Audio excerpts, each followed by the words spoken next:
I was just telling somebody about this. Like, what makes a genius different from a regular person is it's about their expectations.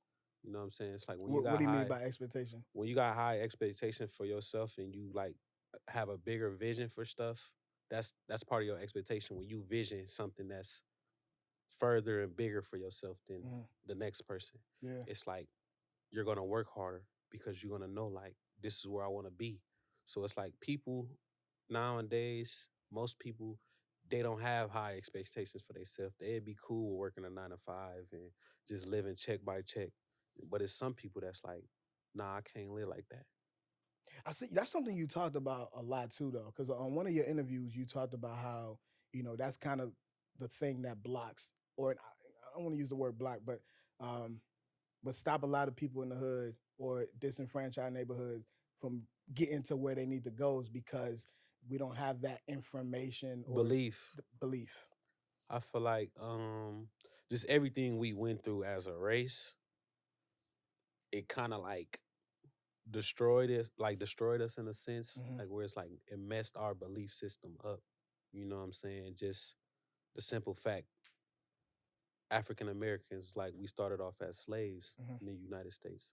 So it's like we already didn't have no belief for like they didn't even want us to learn how to read or anything. So it's like the odds always been against us since we came over here. So it's like years and years after, even when slavery stopped, it was still other stuff that was going on. We still was never treated like fairly. We Yeah. never been treated fairly. So it's like, yeah, No, I get what you're saying. To kind of extend on that, like I've always subscribed a little different from other people when they talk about white privilege and black privilege, right? Because I believe, when we say black privilege, people like to be like shy away from it. Oh, we don't have privilege with black. No, like to be a black person, to me, that's a that's privilege itself. man. That's a fact. Come on, man. You want to tell me that you're gonna let a white person or whoever tell you that you can't do whatever you want just because of the color of my skin? Yeah, No, my nigga. no, You're that's a gonna have fact. to outsmart me, my nigga. Yeah, That's the energy I like to pour out. So I feel like yeah, when I hear you talking like that, I hear that kind of that energy as well. yeah. So And I always like one thing I noticed when I was growing up, I used to tell myself like, just because I never saw nobody ever make it around me, like my mama, she before I made it, mhm. she was working 10 years plus. Like this all she did. I grew up Wow. just seeing her work constantly. My aunties, my grandma. So it's like, and the guys that's in my family, like Hmm. the only options that we got growing up in the urban community, it's like few options. It's like Yeah. the police for one, they gon' target you because you in a like poor community. So it's a lot of stealing going on around there, a lot of killings, a lot of shootings. So we raised in these environments where it's like we don't have no faith that we can just make it out and become millionaires or become successful because look at the environment we raised in. Hmm. But it's not our fault. Like it wasn't my fault that I was raised in that environment, but and it wasn't my mama's either. Hmm. But slavery and like coming all the way up from our like bloodline, it's like we never had nothing. Since we got here, we never had nothing. Yeah. So it's like somebody got to break that generational curse to That's change that. Where it's like if you looking at a white person, hmm they everything's always already had laid out. something. Yeah. They great grandfathers had land. Hell They yeah. still got land. Hmm. They got business. They still got businesses.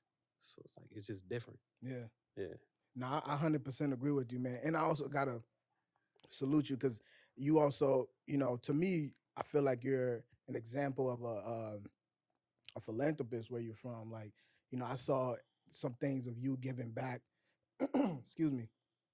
You pay people rent Yeah. before. Some of your supporters, you pay Yeah. their rent before. Yeah. You pay their bills. You've done stuff like that. Where did that come from in you? Is that just the you want to pour back into other people because you felt like that wasn't done unto you? Is that mentality, or you? I guess you can explain it better for me. Where does that come from to want to do that for other people? I feel like I feel like my fans pay my rent. So like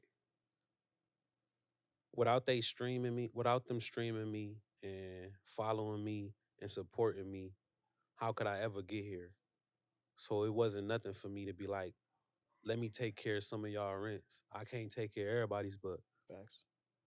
once in a while, let me just take care of y'all. Like y'all important too. Y'all just important to me. All right, gang, it's Art. We're going to take a quick break to talk about this. See, fans and supporters are the heartbeat of any music artist. These are the people that are vibing to your music, sharing your energy, and keeping your hype alive. They are not just listeners. They're your family. They're your gang. Like, they locked in. They ride or die for your sound.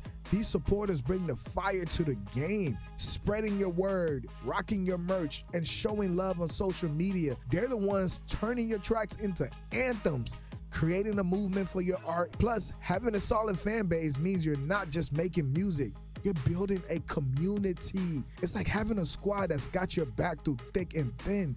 So artists, remember this. It's the fans and the supporters who make your journey epic, turning your dreams into reality. Respect the love and keep that connection strong. Let's get back to the show. In my eyes, y'all superstars too. That's how I look at my fans. Like y'all celebrities in my eyes, because y'all done got me here without y'all support. You know what I'm saying? And it's hard to get like people to support you, especially like in our, you know what I'm saying, our race. It's hard to get the next person to support us. You know what I'm saying? They rather hate or try to tear it It's down. envy, So when you do get that, I appreciate that. You know what I'm saying? So it's like that's just me showing my appreciation. Like, yeah.